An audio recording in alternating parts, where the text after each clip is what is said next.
A to the K. To the K. To the K. Revolution is a mystery. Or something. Not no more, it's not. Because it's happened. And we know the results. It's usually a mystery, though. TK's booking is never really revealed, ever. No, What's the card? Who knows? Yeah, I mean, Well, we he know did a now. pretty good job of doing it in advance this time. So To be fair, yeah, he's learning. Fair play. He's learning. He's learning. Learning on his own. But let's talk about it, shall we? 0 hour kicked off 5-on-5 action. The Bang Bang Scissor Gang against a bunch of guys. I'm just not sure how I feel about the Bang Bang Scissor Gang. I feel like it's just like, oh, you got Elite in my acclaimed, you know? Bullet Club, sorry. You got some Bullet Club in my acclaimed. Yeah. I don't know, it's just not the same. It's not the same. And it's a shame that it's not the same, in a way, because like the acclaimed Daddy Ass was fucking immense, wasn't it? And then that they just kind of But they've still got the belt, stopped right? it a bit. Yeah. But So, they just kind of they were just on TV every week. They were having fucking scissoring celebration. It was like everywhere. And suddenly they just went, nah, we're going to cool on that now. And then they went away for a bit. And then they come back and it was like... Well, they got attacked, didn't they? And then Well, they did. Have they even got revenge? No, actually.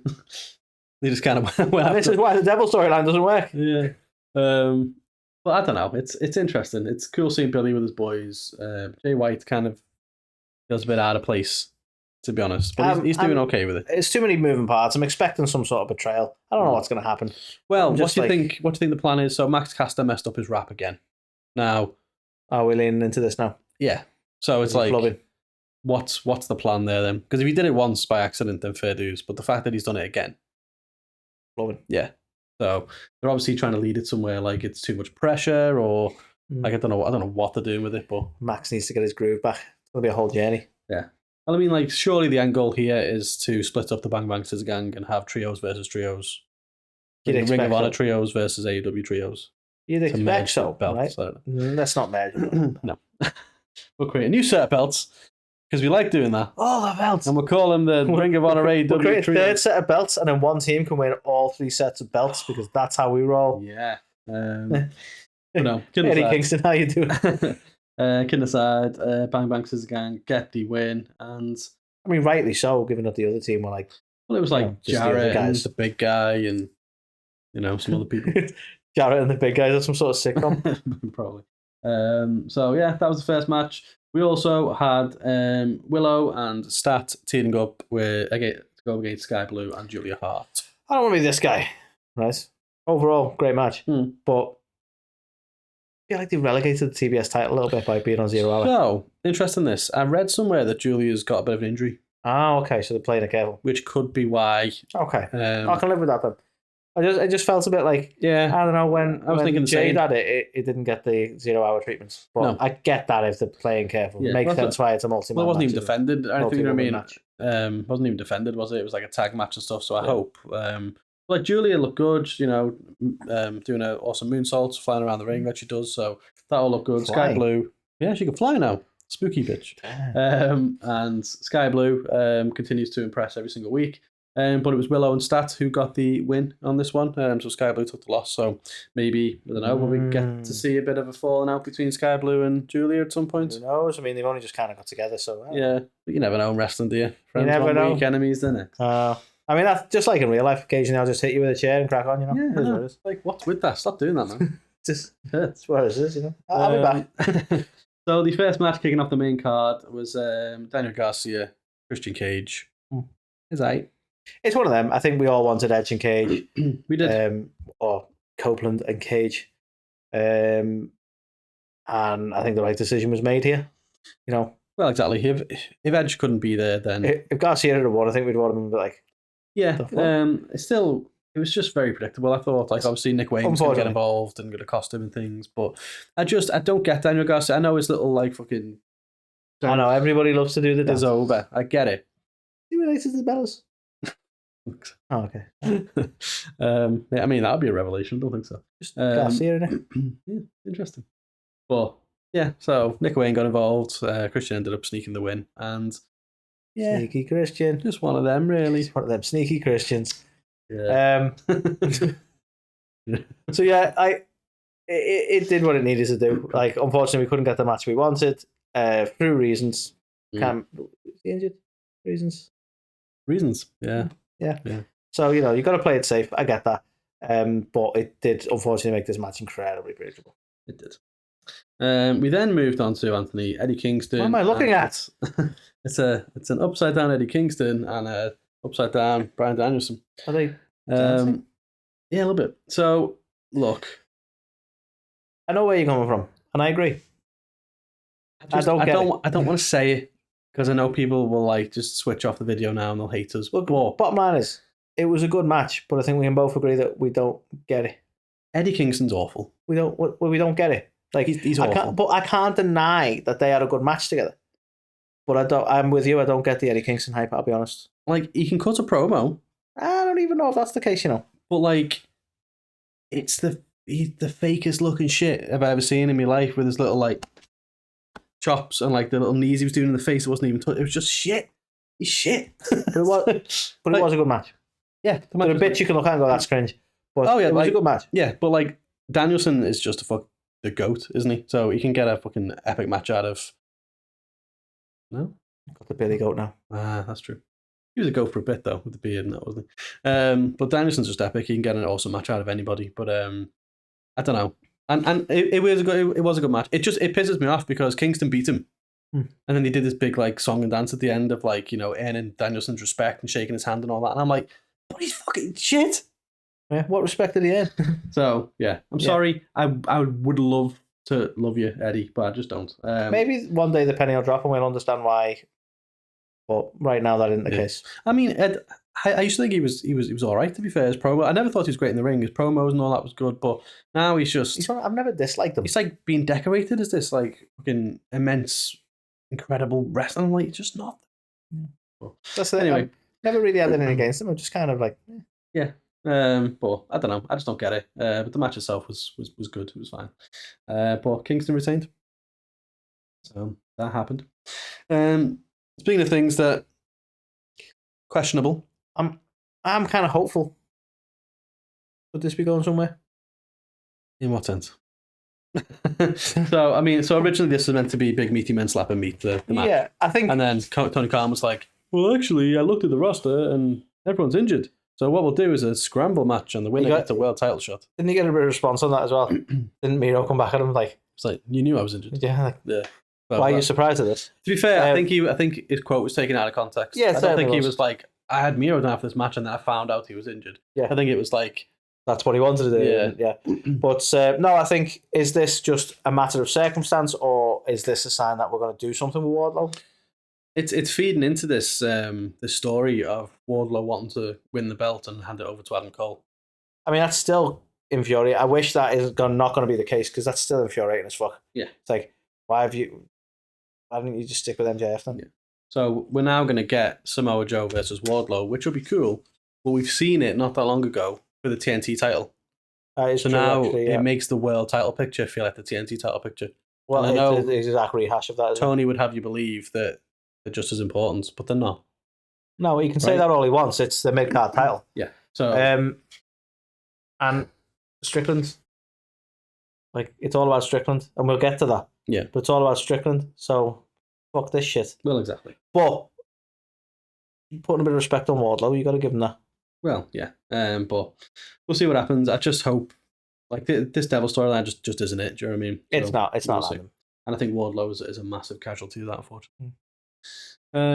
Speaking of casualties, Roddy Strong is the new international champion. Look, Roddy, I made up for you. You know, somebody had to get the belt eventually, and I'm glad it was you. But you're responsible for bringing Kyle O'Reilly back. So no, I'm not kidding. I knew this. I knew you were going to mention this. Stupid little face again. It's not changed, has it? I like how he's like, yeah, I'll come back, but I'm not getting dressed. And they're like, fine. Yeah. Just rocks up in his shorts and shirt. It's like, yeah. Come on, man. F it in. I saw he's put a post on Instagram as well saying that he's still not cleared. So I was like, well, why have you brought him back then? Yeah. He basically said he's done everything he can do to get himself prepared. It's over. It's in the hands of the doctors now to try and figure out, like... I was like, well, why have you brought him back? They're like, the knee bone's connected to the leg bone. Yeah, strange one. But, you know, Orange Cassidy, they made a massive deal of the fact he was injured going into this and stuff. And yeah, because you got to protect OC. Yeah. He's like, Tony Khan's Undertaker, apparently. Well, yeah. So it's interesting, but again, it's all further in this whole devil storyline, which just isn't landing for me. So I'd love to care, but I just kind of don't, unfortunately. So hey, Roddy's sound, and I mean, this whole title scene, I don't really give a shit about, and he's not the worst idea to win. Like, it's a good belt for them to take as this faction. If they can get anywhere with this faction, having some of the gold and being dominant might be the useful thing to do. Yeah. So it's a good belt to take because it's not really going to damage OC at all. No. But Kyle O'Reilly's back, so I'm not cool. Yeah, there is that. So we'll see what happens with that one. They offered him to join the Undisputed Kingdom, and he also can people start working on their fucking faction names? Because I'm starting to get pissed off with this shit now. Yeah. Bang Bang Scissor Gang, because let's just literally combine shit, just throw words at it. Yeah. Undisputed Kingdom, because we used to be the kingdom. Stop, just fucking come up with man. Anyway. Yeah, I'm with you. I feel your pain. Which takes us on to what was a pretty classic tag team match, to be fair. You like good tag team wrestling? This is a match for you? Pleasantly surprised, actually, let's say. FTR, Blackpool Combat Club, awesome. What do you make of the attire? Blackpool Combat Club paying homage to the I was going to say Road Warriors. That's right, isn't it? Yeah. Well, yeah. Road Warriors. Legion of Doom. Sorry, yeah. Well, it's Road Warriors more than Legion of Doom. Yeah. I know them which more. Was WCW's? Road Warriors. Right, Legion of Doom's WWE. Yeah, cool. Yeah. Okay. But yeah, I thought that was a nice touch. And yeah, it was just classic tag team wrestling. I thought the finish was interesting. The fact that they both got kind of submitted and choked out, and there was a stare down, the mutual respect at the end and stuff. So don't know where it goes from here. The Blackpool Combat Club has felt a little bit stale since Regal left. Yeah, like, they're just a bunch of guys now who like to fight and stuff, and it's like, well, I mean, kind of. Well, like, what's the plan? I mean, they're kind of slowly not becoming a thing anyway, because it's not really like Bryan Danielson's kind of not involved. He is involved, but he's not involved. You know what I mean? He's doing his own thing, and he's sort of. They're still like a bit of a clique, aren't they? But yeah. And then Wheeler Youth is just there. I totally forgot about you. So it's one of them. I don't know. The match itself was good. What did it really achieve? Where did we actually go from here? I am not massively confident, but we will see. Quality match, though. Indeed, it was. Speaking of quality matches, Tony Storm, Parazzo. Just a picture. Just saying. Just saying. We were talking about this before we got to this one, but go on, let you say it again. The entrance. Yeah, the entrance. I really enjoyed the entrance. A night of very interesting entrances, to be fair. But Mariah May, man, uncanny, fucking canny, very uncanny. I was like, what the fuck? Why is she coming out with it? And I was like, how is she walking out with herself? Yeah, that doesn't make any sense. What's happening? Absolute spitting image. So fair play to Mariah. I think she's doing a really good job, Mariah, since she's been brought in. She can't steal the spotlight and the limelight from Tony, but she's doing a great job of standing out in the background. Yeah, does that make sense? No, I'm getting Sandow vibes.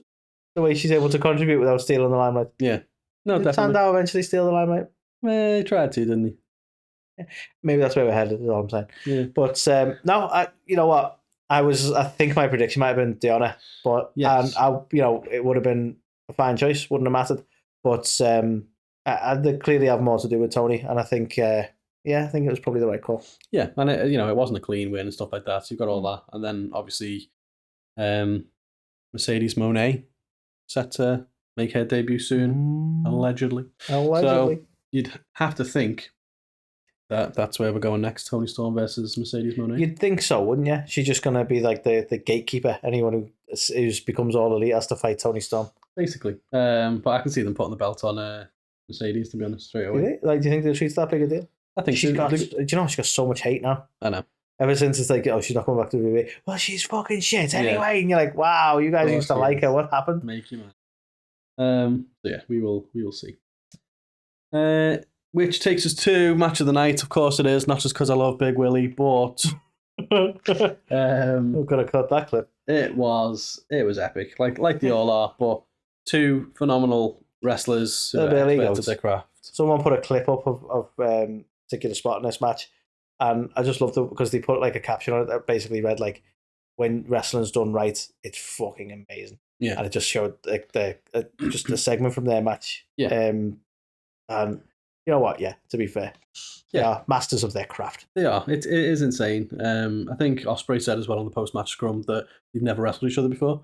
They've had tags they've never actually. Wow. So considering how good they were, and as his point was as well, like this is match 1 of me being signed with AEW. Like, people get ready. Yeah, people are already saying match of the year candidates and stuff. They like Tony really needs to look after this dude. Oh god, yeah. Pay him whatever he needs because he's going to be their big deal. Yeah, he took a gnarly bump though, like on the rope, and his back is banged up. So because at some point we're going to get him and MJF as the big deals of AEW, and it's going to be good. That'll be mental. To be fair, that would be just epic. Because like people just seem to forget that MJF's quality in the ring.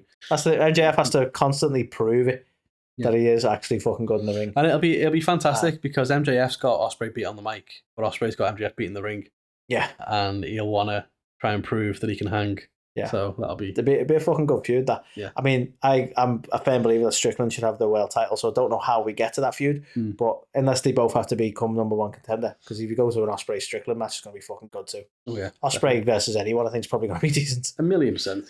He's that good. We know exactly what match you want, Carl. You put it on your reels before. And you're not the only one who wants this match, are you, Carl? Well, just saying. Just want to point out there, because I see a lot of articles of, he said on this interview. On some show. It was us.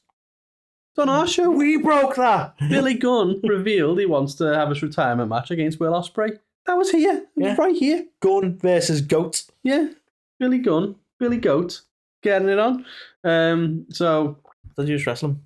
Well, yeah, but after. It's a tough one really, because I don't want Billy Gunn to retire, but I just want to see the match happen, because then I can be like, we played a part in that. So I want to see it happen, but hopefully not quite yet. But Will Ospreay, just the man. I can't wait to see what he does. Indeed. Takes us to Triple Threat. I've probably been giving this game away all reaction, so apologies. I mean, I think I said Wardlow will be fighting Joe again, so I think I was the one who gave it away first. Well, I've been moaning about this for a while now. Strickland should win. He should have won. Yeah, like he needs to win. Like I'm assuming we're going to get back there eventually. Like I don't mind Joe as champion. Hangman was never going to be champion, but Strickland. Yeah, he's clearly going to be the fucking champ. Hangman went full heel in this one. You never go full heel, Hangman. But I think rumor has it he's going to take a bit of time off now as well. So, but it's safe to say Swerve is now a babyface. That's for sure. So he would make a natural foil for still Swerve when he drives. I think so. He needs to cut that out, really. Yeah. Get pulled over, isn't it? It's not good. It's not good. No. But yeah, so ultimately, Hangman ended up losing the match, and Joe ended up retaining. So I think we could still get Swerve versus Joe down the line. Well, yeah, because Swerve never really took the loss, did he? There wasn't it Hangman with the cocaine clutch. Yeah. So Swerve really got screwed. Exactly. So they might turn that into a big storyline now as well. Yeah. But yeah, so I agree. Swerve seems destined for the world title. He should be. How we get there now, it's become a little bit more complicated. Which takes us to, Anthony, what Revolution was all about. Mate. Retirement. Good shit. Of the icon. Good shit. It was some good shit. You know what? I've never really rated Darby. Look, everyone played their part to perfection here. He's a fucking psycho, isn't he? Why did he need to take that bump through the glass? See his back. There was no one there. You knew there was no one there when you jumped. Why did he just wanted to hurt himself? It's like, yay! My way out. Yeah. Like, but even again, I think we mentioned this either before we were on air or on a different segment. Before. But like, you know, Matt and Nick, fair play. It ended up being a really good match. I think all of us were a bit baffled by Sting's choice here, but he knew something we didn't, because it was a quality match. They all fucking did exactly what they needed to do. Yeah, I thought you were going to talk about the entrances. I think we did. Oh, sorry. I mean, we can talk about the entrances. Well, I just knew that you mentioned that before. Of course. But again, quality entrances. You know, I don't want to say similar to Tony Storm, because obviously this was like a totally different thing. Yeah. But yeah, like I kind of blew my mind. The like obviously it was Sting's sons, as it turns out, who came out, but the different eras of Sting, and it harks back to, was it last week when we were doing the predictions, when you said about like it'd be cool to do a Jericho-esque entrance where you do the different eras of Jericho, to be able to do that with Sting. Because I was like, oh, is he going to quote Surfer Sting? And you were like, nah, that's not going to happen. And then it was like, well, you know, his sons who kind of look like him, let's fucking do it. And we had Wolfpack Sting, and it wasn't quite Surface Sting, was it? It was the Cody Sting. I don't know. It was kind of Surface Sting. No, it was. I'm going to say Surface Sting. Yeah. Why does it sound like there's like a fucking warplane flying over us, by the way? So if anyone can hear that, then apologies about that. But no, the entrance was epic. The little pre-match video clip that they did where he was in the theatre watching his career and stuff was just an awesome touch as well, where it's like showtime for the last time, and I was like, oh, fucking amazing. It was everything was so good that you kind of like. I'm all like, yeah, you know what, fair play. He's got to retire on his terms. So now I'm like, no, he shouldn't retire. That was too good. Yeah. Bring him back. Change your mind. But no, it's got to be sorely missed. But man, what a fucking exit. And again, when we were talking before on the news about Mick Foley, like, it's not a lot of wrestlers who get to sort of have this proper like farewell. You know what I mean? This is fucking awesome. And fair play to Matt and Nick. A lot of people hate Matt and Nick for some reason, right? But the Young Bucks deserve some respect for how they've sort of done this, and their part they played in this. They deserve so much respect. For this. I think Sting told them it's one of his top matches of all time and stuff like that. So what greater accolade can you have? But I think they needed the Young Bucks in the current persona of being these obnoxious heely twats, right? Because that's what they're playing, right? And you kind of needed that, didn't you? That's what you needed Sting to go up against. Yeah. Definitely. Otherwise, it'd been too cut and dry. Well, exactly. I know a lot of people wanted Darby, Sting, and even I wanted that. But now I'm actually looking at this like this was the right call. That's it. This was the right call. The thing is as well, what you've got to remember, which I was guilty of because I was the same. Like, why would you go in a tag team match in your last match? Why wouldn't it be this? But it gave him adequate time to recover in periods as well. Yeah. Like when he took the table bump, he was gone for like 10 minutes or something, and it was all Darby and that kind of thing. So if they want to have a main event level match that lasts a while. Yeah, then it might have been a bit of a stretch to have a 40-minute fucking barn burner on your last match when you're 60 odd years old. So that's the thing, and I think that's the respect you got to give it. Is that a solo match probably would have been a bit too much. Yeah. Well, how epic as well. Sting retires undefeated in AEW, so that's the real streak taker. So nice. They're fighting words. Damn. If Sting's gonna have one more match anywhere, then let's make that one happen. But I thought it was awesome. The one thing I didn't necessarily like was they didn't wrap up the pay-per-view very well. So it was like it finished and Sting celebrated, and then he got on the mic and he started thanking people and stuff. And then he was like, "Oh, I'm getting counted down now. I've got to, I need to come off the end." Just cut off. And it was like, it would have been better if getting a bit of extra time, they would either give him extra time or timed it better. Yeah, basically. Yeah. So that was a bit of a shame because then you just kind of felt like you were missing out. But awesome show from Sting, awesome show from Darby, from the Bucks. Great main event, and we'll miss him. We'll miss him fondly. Where is he, my man? Stinger. Just up there. The absolute fucking legend took the time to the picture that we took of us and him. Well, just throwing it out there, Stinger. Legend. You've got a bit of extra time on your hands now. Yeah, so you're not busy, Fancy half an hour on a random Tuesday or Wednesday. Two random Scouts blokes. You know where we're at, you know what I'm saying? But they were our AEW Revolution 2024 reactions and review. Let us know what you think in the comments. Did you enjoy the show? Was it the best pay-per-view of all time? That's what Tony thinks. What do you think? Like, subscribe, drop 5-star ratings on the Apples and the Spotifys of the world. And we'll catch you next time.